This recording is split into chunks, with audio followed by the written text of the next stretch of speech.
मैंने आपको इसके पहले के वीडियो में भारतीय संविधान के भाग 1 को पढ़ाया, जिसमें अनुच्छेद 1, 2, 3 और 4 शामिल हैं। तो इसके पहले के वीडियो में मैंने आपको अनुच्छेद 1 के बारे में बहुत डिटेल में समझाया, अनुच्छेद 2 के बारे में बताया और अनुच्छेद 3 के बारे में आपको बताया है। आज इस वीडियो में आइए हम देखते हैं अनुच्छेद 4 के विषय में। अनुच्छेद 4 क्या कहता है?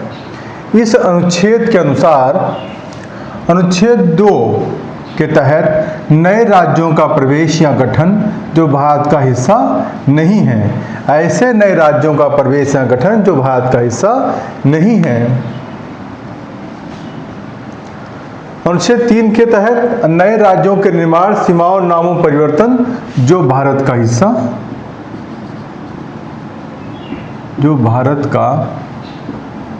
हिस्सा हैं।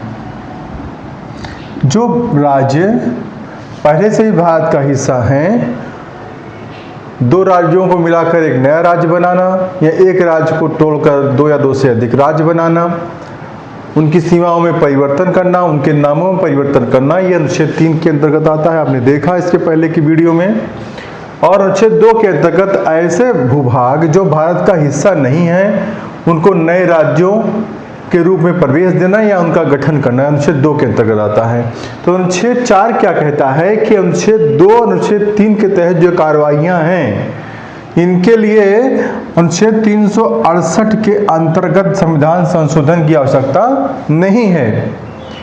मतलब अनुच्छेद 2 अनुच्छेद 3 की जो कार्यवाही है, उनके बारे में अनुच्छेद 4 बता रहा है कि अनुच्छेद 2 की कार्यवाही करने के लिए या अनुच्छेद 3 की कार्यवाही करने के लिए संविधान संशोधन की आवश्यकता नहीं है। और क्या बताता है? इन दोनों प्रकार की कार्यवाहियों के लिए सामान्य बहुमत और साधारण विधायी प्रक्रिया द्वारा कानून पारित किया जा सकता है। मतलब अनुच्छेद 2 की कार्यवाही के लिए, अनुच्छेद 3 की कार्यवाही के लिए संविधान संशोधन की आवश्यकता नहीं है, बल्कि क्या होना चाहिए? एक समान बहुमत और साधारण विधायी प्रक्रिया द्वारा इस तरह के कानून पारित किए जा सकते हैं। आइए जान लेते हैं समान विधेयक और संविधान संशोधन में क्या अंतर है। समान विधेयक के लिए साधारण बहुमत चाहिए। जो उपस्थित सदस्य हैं, उनके आधे से एक अधिक सदस्यों का समर्थन चाहिए।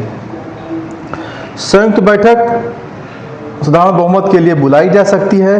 कभी कभी क्या होता है कि जो सरकार चल रही होती है, उसका लोकसभा में तो बहुमत होता है, लेकिन राज्यसभा में बहुमत नहीं होता है। तो कोई भी विधेयक जो लोकसभा से पास हो जाता है लेकिन राज्यसभा में जाकर अटक जाता है, तो ऐसे में क्या होता है कि जो लोकसभा और राज्यसभा की संयुक्त बैठकें बुला ली जाती हैं और फिर उनमें जो आधे से अधिक का बहुमत मिला करके वो विधेयक को पास कर लिया जाता है। लेकिन क्या है कि संविधान संशोधन के मामले में संयुक्त बैठक नहीं बुलाई जा सकती। इसमें साधारण बहुमत यानी आधे से एक अधिक, इसमें कुल सदस्यों का जो वहाँ उपस्थित सदस्य हैं, उनका 2/3 सदस्यों का समर्थन चाहिए ही चाहिए। अर्थात 100 में 67 और यहाँ 100 में 51। तो देखिए लगभग 16 सदस्यों की ज़्यादा ज़रूरत आपको पड़ेगी। और एक चीज़, यहाँ राज्यों की सहमति की आवश्यकता नहीं है, लेकिन यहाँ आधे राज्यों की सहमति की भी आवश्यकता है। तो इस तरह से संविधान संशोधन एक कठिन प्रक्रिया है और समान विधेयक को पास कराना एक आसान प्रक्रिया है। तो अनुच्छेद 2 अनुच्छेद 3 के लिए यही आसान प्रक्रिया बताई गई है, ना कि ये कठिन प्रक्रिया, जटिल प्रक्रिया बताई गई है।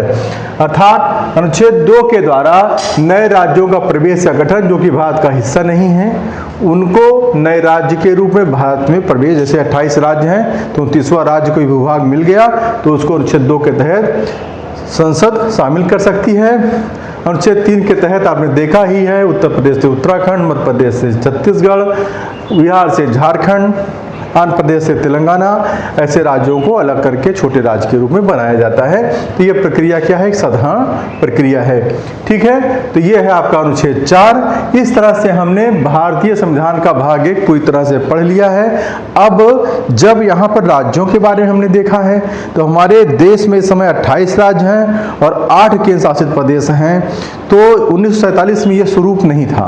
1947 में हमारे देश में ना तो 28 राज्य थे और ना ही 8 केंद्र शासित प्रदेश थे।